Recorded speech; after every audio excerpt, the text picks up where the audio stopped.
विषय परिच्छेद इसका हम विचार कर रहे हैं। इसका विचार करते हुए पश्चात ईश्वर के तत्पद के वाच्य का निरूपण करने के पश्चात तम पद के अर्थ का निरूपण करने जा रहे थे। यहाँ पर कितना होता?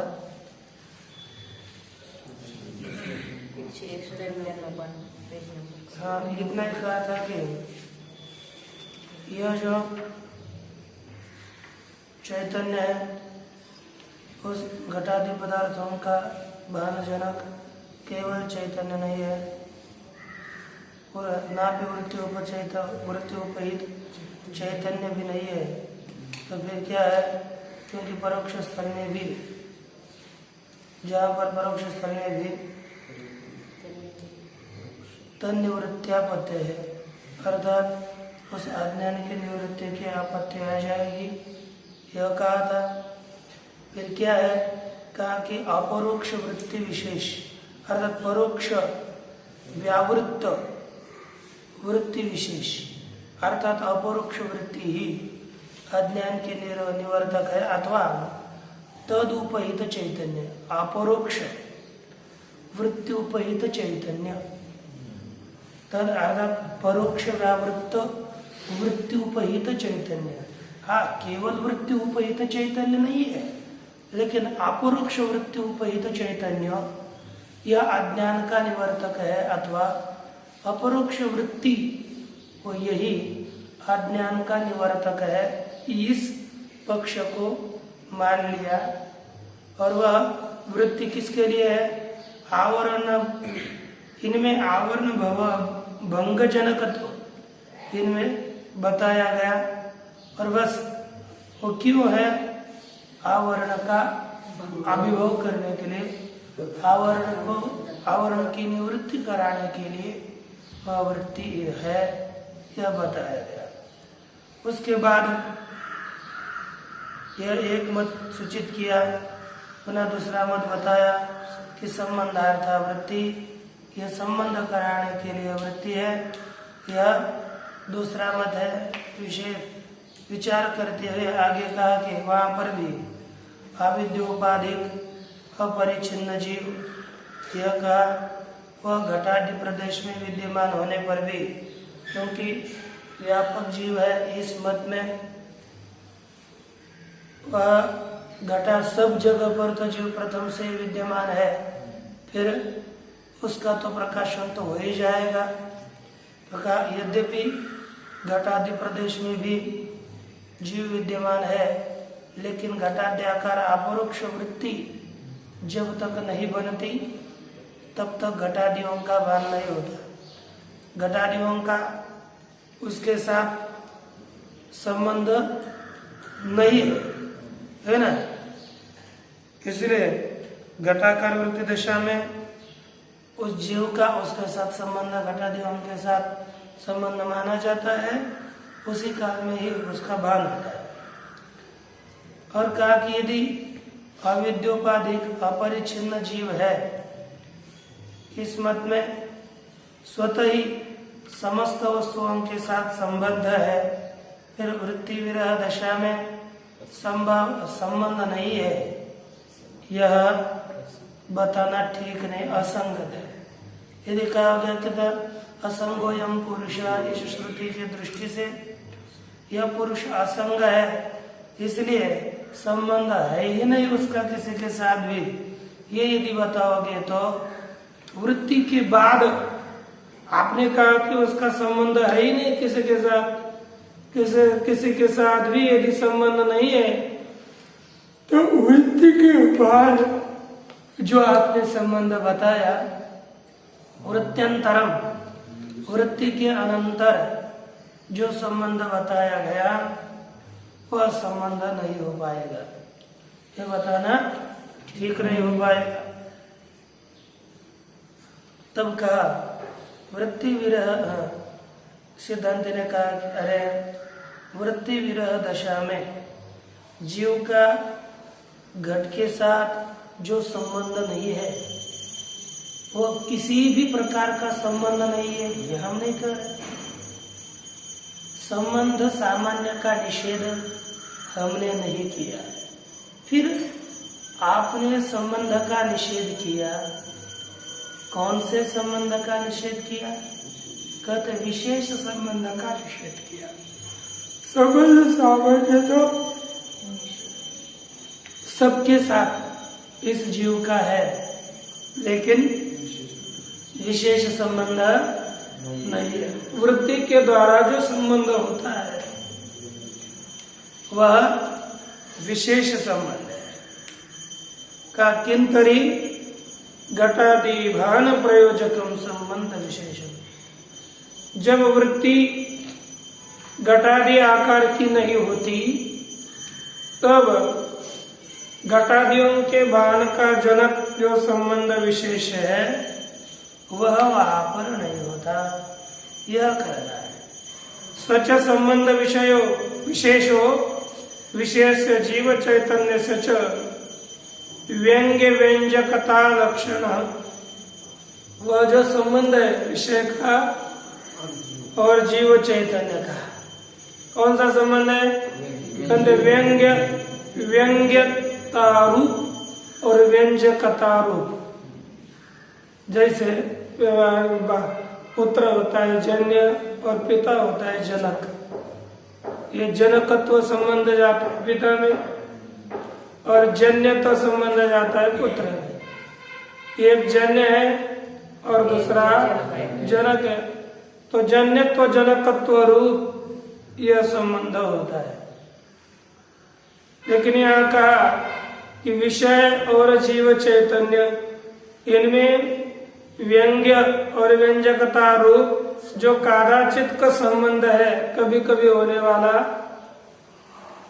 वह संबंध साक्षात नहीं हो सकता। वह संबंध यदा जब घटाकार वृत्ति होगी तब उनमें व्यंग्यत्व और व्यंजकत्व रूप प्रकाशकत्व, व्यंग्य अर्थात प्रकाश्य है ना, और व्यंजक अर्थात प्रकाशक।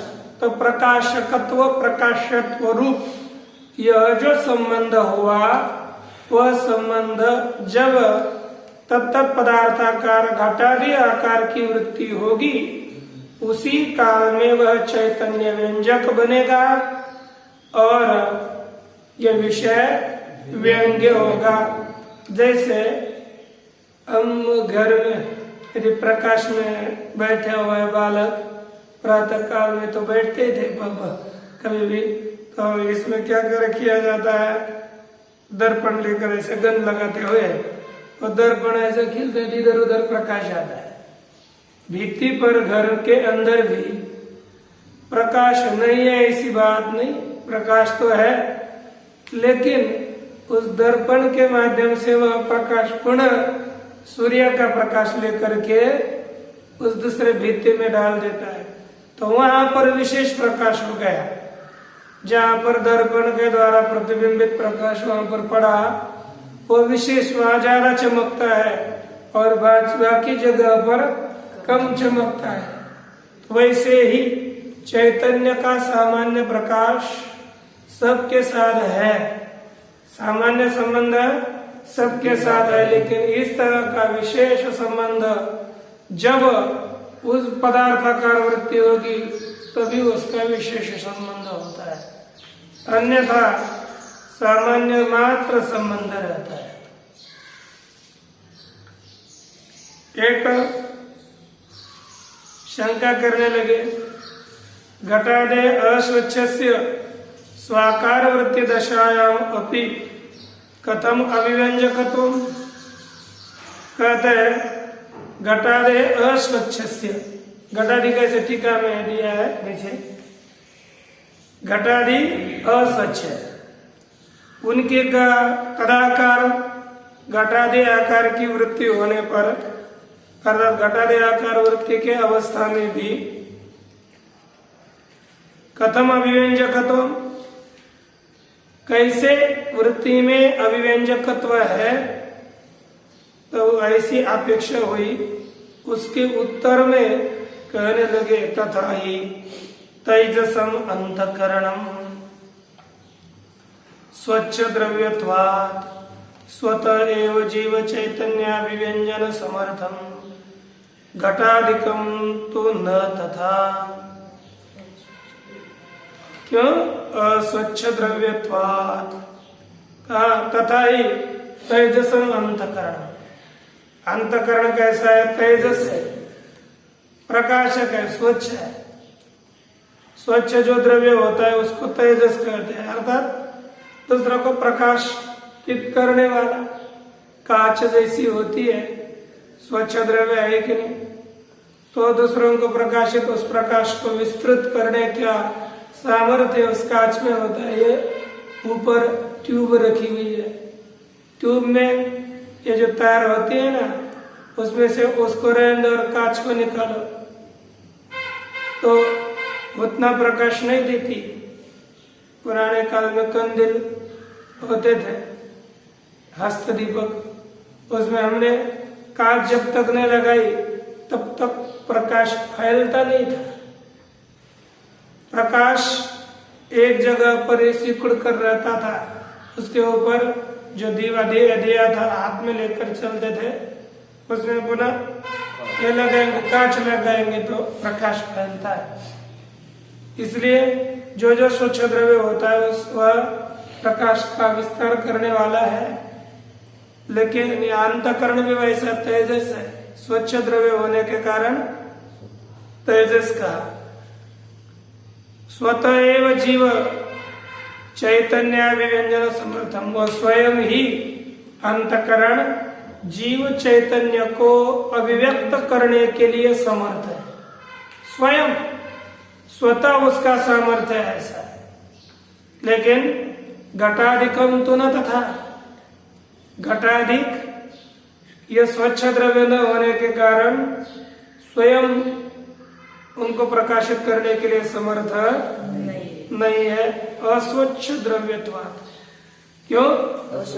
वह अस्वच्छ द्रव्य होने के कारण अन्य को प्रकाशित करने के लिए वे समर्थ नहीं है।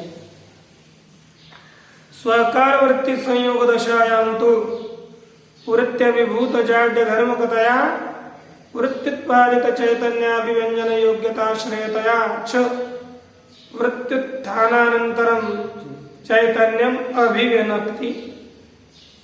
कहा स्वाकार वृत्ति संयोग दशायाम तो, जैसे स्वयं घटाकार वृत्ति का संयोग हो गया, उस अवस्था में वृत्त्य विभूत जाड्य धर्मकतया, वृत्ति के द्वारा अभिभूत जो जड़ता है अर्थात निवृत्त की गई जो जाड्य धर्म, घटांतर्गत जो जाड्य धर्म है, वृत्ति के द्वारा अभिभूत दबाया गया जो जाड्य धर्म है, अज्ञान रूपी धर्म है, ऐसे धर्म वाला होने से अर्थात निवृत्त जाड्य धर्म वाला होने से वृत्त्युत्पादित चैतन्याभिव्यंजन योग्यताश्रयतया, और वृत्ति के द्वारा उत्पादित प्रकट की हुई जो चैतन्याभिव्यंजन योग्यता, वृत्ति ने आ गई और वृत्ति के द्वारा घटांतर्गत जो जाड्य धर्म है, जड़ता है, उसको निवृत्त किया। जड़ता की निवृत्त हो गई तो क्या हुआ? वृत्ति के द्वारा क्या प्राप्त करे? घट में चैतन्य के अभिव्यंजन की योग्यता, चैतन्य के प्रागट्य की योग्यता। वृत्ति के द्वारा उत्पादित चैतन्य अभिव्यंजन योग्यता, उस योग्यता का आश्रय होने से वृत्त्युत्थानानन्तरं, वृत्ति के उत्पत्ति के पश्चात चैतन्यम अभिव्यनक्ति, क्या हो जाता है? चैतन्य अभिव्यक्त होता है। जो जैसे यहाँ पर घट है, घट के नीचे दीवार रखा और एक डंडा लाया, घट को तोड़ दिया। घट, अरे हरिओम, सोना नहीं रे। यहाँ पर क्या है ना कि घट के नीचे दीपक है, दीपक है, उस दीपक का साक्षात्कार हमको करना है, दीपक को जानना है। फिर घटावच्छिन्न जो दीपक है उसको जानने के लिए वो तो स्वयं दीपक प्रकाशित होगा ही होगा, लेकिन उसके ऊपर जो आवरण पड़ा हुआ था उस आवरण को हम निवृत्त करेंगे और उसको अभिव्यक्त होने की योग्यता संपादन करें। वैसे घट तोड़ दिया तो जैसा दीपक प्रकाशित होता है उसी तरह घट आदि पदार्थों में सभी पदार्थों का हमको ज्ञान करना है, उसमें चैतन्य को अभिव्यक्त करना है। तो उसमें जो घट में जड़ता है जो जिसके कारण उस चैतन्य की अभिव्यक्त होने की योग्यता खत्म हो गई, उस घट के घटांतर्गत जो जाड्य धर्म है उस जाड्य धर्म को वृत्ति के द्वारा निवृत्त करने के बाद चैतन्य को अभिव्यक्त होने की योग्यता प्राप्त हो गई। और वह इसलिए कहा वृत्ति की उत्पत्ति के पश्चात चैतन्य अभिव्यक्त होता है, क्योंकि उसमें चैतन्य अभिव्यंजन योग्यता का आश्रय हो गया है, क्योंकि उसके जो जाड्य धर्मता थी लेकिन वह जाड्य धर्मता वृत्ति के द्वारा अभिभूत हो गई और चैतन्य के अभिव्यंजन की योग्यता उसमें प्राप्त हो गई। इसीलिए वृत्ति की उत्पत्ति के पश्चात चैतन्य अभिव्यक्त होता है, यह कहा है। इसका ही प्रतिपादन विवरण ग्रंथ में किया, इसका प्रमाण दिया कि तदुक्तम विवरणे अंतकरणम ही स्वस्मिन इव स्वसंसर्गिणी अपि घटादौ चैतन्याभिव्यक्ति योग्यताम आपादयति इति। विवरण करने का अंतकरण जैसे स्वस्मिन खुद में ही जिस तरह से चैतन्य की अभिव्यक्ति की योग्यता करता है, अर्थात स्वयं में भी चैतन्य के अभिव्यक्ति की योग्यता अंतकरण में है, जैसे अपने भी योग्यता को संपादन करता है, उसी तरह स्वसंसर्गिणी जो वृत्ति के संसर्गी गुण हो गए घटादि पदार्थ अंतकरण के वृत्ति चक्षुरादि इंद्रिय के द्वारा बाहर निकल करके घटादि आकार की हो जाती है, तो वृत्ति का और उस घटादियों का संसर्ग होता है। तो स्व अर्थात वृत्ति संसर्गी कौन घटादि, उस घटादियों में भी चैतन्य के अभिव्यक्ति की योग्यता प्राप्त कराती है, अर्थात चैतन्य के अभिव्यक्ति जैसे वृत्ति में होती है उसी तरह चैतन्य की अभिव्यक्ति घटादियों में भी होती है। दृष्टंच अस्वच्छ द्रव्य से अपि स्वच्छ द्रव्य संबंध दशायाम प्रतिबिंब ग्राहित्वम, ये देखा भी गया है जो अस्वच्छ द्रव्य है ना, अस्वच्छ द्रव्य में भी स्वच्छ द्रव्य की संबंध काल में प्रतिबिंब ग्राहित, स्वच्छ द्रव्य का किसी के साथ संबंध हो गया तो अस्वच्छ द्रव्य भी प्रतिबिंब को ग्रहण कर लेता है।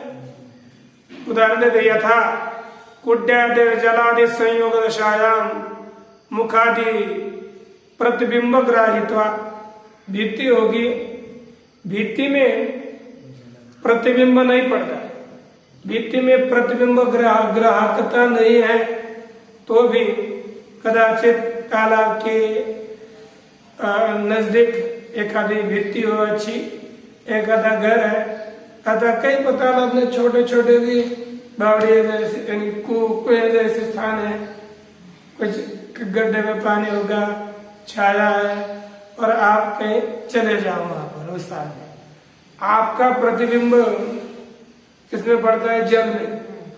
इसके बाद वो पानी होता है ना, थोड़ा हिला वगैरह देखा तो भित्ति होती है, भित्ति में भी अपना प्रतिबिंब दिखने लगता है, उस पानी के कारण इधर का प्रतिबिंब उसमें प्रतिबिंबित होता है। भित्ति के नजदीक आपने कभी देखा हो तो यह पता चलेगा, अथवा कई जगह पर पड़ता है कि नहीं देखा करम, कई जगह पड़ता है, निश्चित पड़ता है।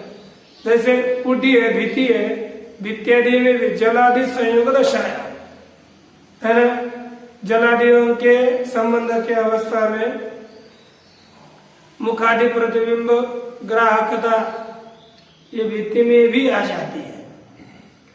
घटादे अभिव्यंजकत्वंच तत्प्रतिबिंब ग्राहित्वम, और घटादियों में जो अभिव्यंजकत्व है, चैतन्य को अभिव्यंजन करना, चैतन्य अभिव्यंजकत्व घटादियों में क्या है? कहा कि तत्प्रतिबिंब ग्राहित्व, चैतन्य के प्रतिबिंब को ग्रहण करना, यही घटादि अभिव्यंजकत्व है। चैतन्य है ना, घटादियों में घटादि का अभिव्यंजकत्व अर्थात घटादियों में अभिव्यंजकत्व है चैतन्य का प्रतिबिंब ग्रहण करना। चैतन्य अभिव्यक्तत्वं च तत्र प्रतिबिंबितत्वम, और चैतन्य अभिव्यक्त होना क्या चीज है? चैतन्य की अभिव्यक्ति होना, चैतन्य अभिव्यक्त हुआ, ये किसको कहते हैं?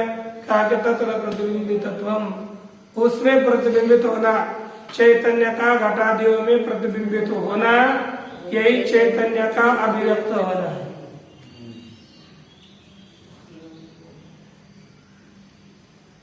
एवं विधाभिव्यंजकत्व सिद्ध्यर्थम एवं वृत्तेर परोक्ष स्थले बहिर्निर्गमनांगीकार, एवं अर्थात इस प्रकार, एवं विध, अच्छा एवं विधि एक होना चाहिए। इस प्रकार का अभिव्यंजकत्व के सिद्धि के लिए ही, ये जो अभिव्यंजकत्व है, ऐसे अभिव्यंजकत्व सिद्धि के लिए ही वृत्तेर अपरोक्ष स्थले, वृत्ति का अपरोक्ष स्थल में बहिर्निर्गमनांगीकार, क्या माना? वृत्ति के बाहर जाना स्वीकार किया, वृत्ति के बहिर्निर्गमन का स्वीकार किया हुआ है। कहा? अपरोक्ष स्थल में।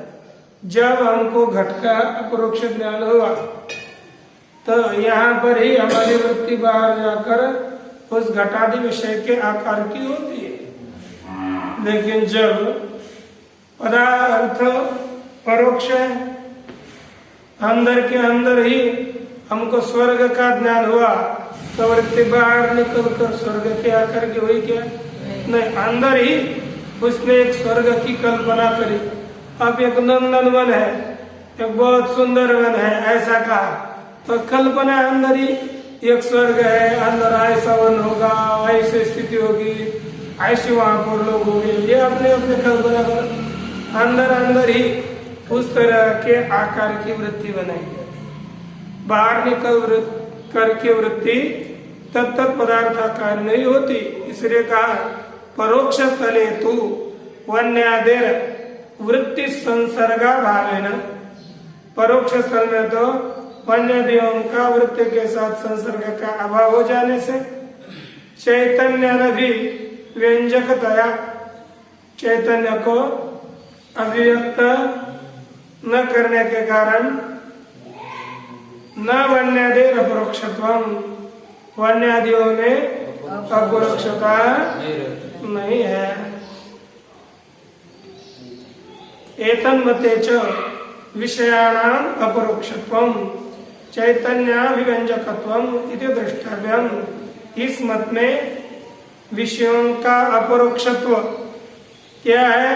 चैतन्याभिव्यंजकत्व, विषयों का अपरोक्ष होना अर्थात विषयों में चैतन्य के अभिव्यंजकत्व का सामर्थ्य होना, चैतन्य का अभिव्यंजक विषय होना, यही चैतन्य, यही विषयों का अपरोक्षत्व है।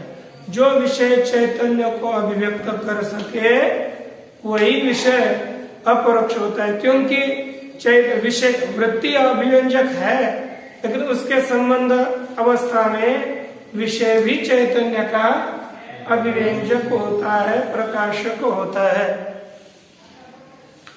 एवं जीवस्य परिच्छिन्नत्वेपि वृत्तेः संबंधार्थकत्वं निरूपितम, इस प्रकार जीव में अपरिच्छिन्नत्व होने पर भी वृत्ति में संबंधार्थकत्व, वृत्ति में जो संबंध है उस संबंध का वृत्तीय संबंधार्थ है, इसका प्रतिपादन किया गया।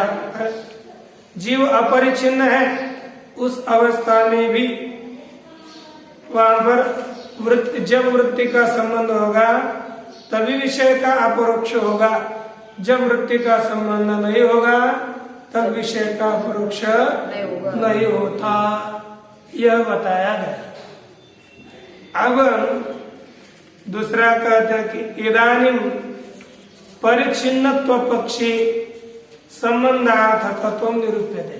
जीव परिच्छिन्न है, अर्थात जब अंतकरणावच्छिन्न ही चैतन्य जीव है, इस पक्ष में ये वृत्ति किस तरह से चैतन्य का अभिव्यंजक होती है इसका निरूपण करते हैं। इदानीम परिच्छिन्न तो पक्षे, जीव परिच्छिन्न है, इस पक्ष में संबंधार्थकत्व, वृत्ति का संबंधार्थकत्व वह बताया जाता है, निरूपण किया जाता है। तथा ही अंतकरणोपाधिक कह जीव, क्या है? अंतकरण उपाधि वाला जीव है। तस्य न घटादि उपादानता, उसमें घटादियों की उपादानता नहीं है। घटादि देशा संबंधात, वह घटादियों को उपादान नहीं है। जब जीव व्यापक था तब घटादियों का उपादान हुआ था, क्योंकि घटादि उसी चैतन्य में कल्पित कर सकते थे। लेकिन अब जीव परिच्छिन्न है, घटादि बाहर है, तो घटादि की उपादानता, घटादि की कारणता, जीव जब परिच्छिन्न है उस अवस्था में जीव में घटादि की उपादानता आती है कि नहीं आती है?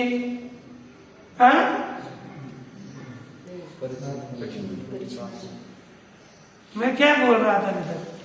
जीव में घटादि की उपादानता आती है? किस अवस्था में? जीव परिच्छिन्न मानेंगे तो जीव घटादियों को उपादान नहीं होगा, और जीव व्यापक होगा तब घटादियों का उपादान हो सकेगा। घटादि की उपादानता जीव के व्यापकत्व दशा में आएगी, अव्यापकत्व दशा में जो जीव की इसमें उपादानता नहीं आएगी।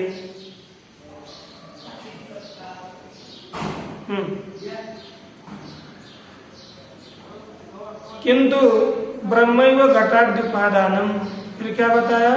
ब्रह्म घटादि का, जब जीव परिच्छिन्न है कहा, इस अवस्था में जीव घटादियों का उपादान नहीं है, अपितु ब्रह्म ही घटादियों का उपादान है।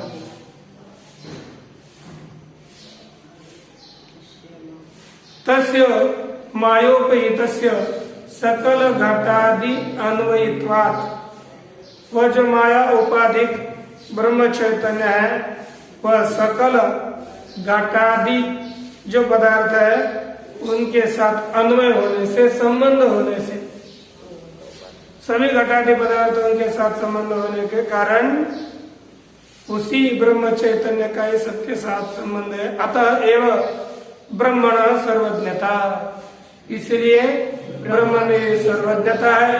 तथा ही जीवस्य घटाद्यधिष्ठान ब्रह्म चैतन्य भेदम अंतरेण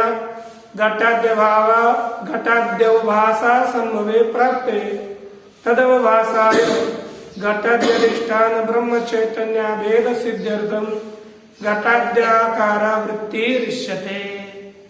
तथा च जीवस्य घटादि अधिष्ठान ब्रह्म चैतन्य भेदम अंतरेण, उसी तरह जीव का घटादि अधिष्ठान जो ब्रह्म चैतन्य है उस ब्रह्म चैतन्य के साथ अभेद के बिना घटाद्यवभाषा संभवे प्राप्त है ना।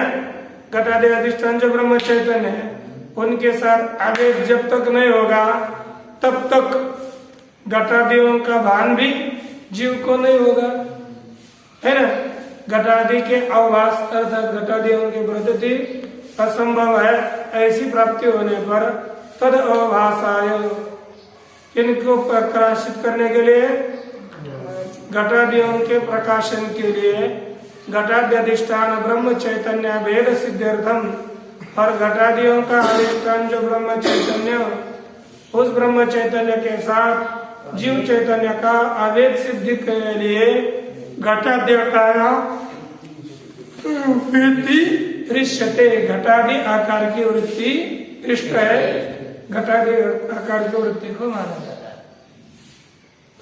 आपने पहले देखा होगा जब घटादियों के बाह्य घटादि पदार्थों के प्रत्यक्ष के काल में जो बताया कि अंतःकरण वृत्ति बाहर निकल करके घटादि आकार की होती है, तब जीव है ना, तब जीव चैतन्य का विषय चैतन्य के साथ आवेद होता है, तब घटादियों का प्रकाशन होता है।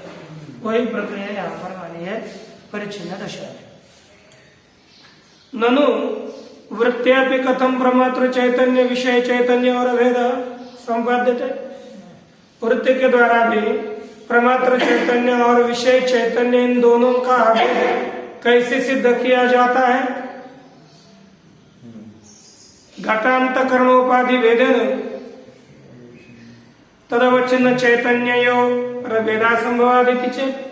कहा कि वो कहते हैं घट रूप उपाधि और अंतकरण रूपाधि, ये घट और अंतकरण रूप उपाधि का परस्पर भेद होने से तदवच्छिन्न चैतन्य, घटावच्छिन्न चैतन्य और अंतकरणावच्छिन्न चैतन्य, इन दोनों का अभेद हो नहीं सकता, क्योंकि उपाधि भिन्न है तो तदवच्छिन्न चैतन्य भी भिन्न ही है। इन दोनों का अभेद संभव न होने के कारण उन दोनों प्रकार के चैतन्यों का अभेद कैसे सिद्ध किया जाता है?